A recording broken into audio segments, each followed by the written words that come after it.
It's just hard to imagine how Chinese could come to the United States not speaking English, not knowing the culture, not knowing even their way around, and to really try to work.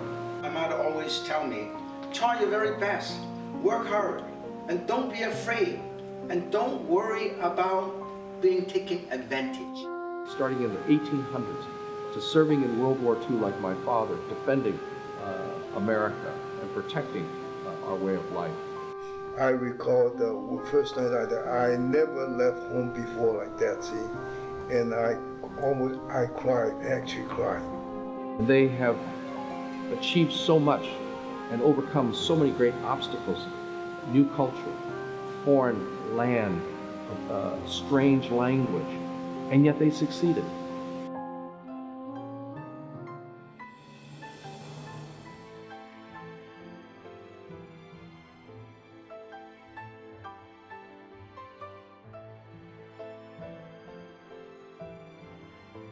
I am Chinese American. I was born in America, and until recently, I had never been to China.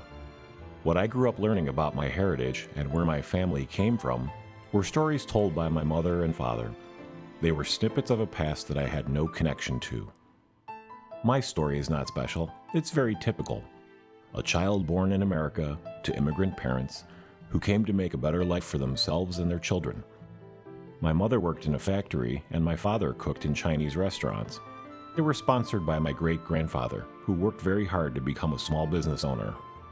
My great-grandfather, I don't think, ever set foot back in China. Recently, my mother, 2 brothers, and their families, and I, along with my wife and children, went back to China, partly as tourists, but also as a family reconnecting to the ancestors that we left behind.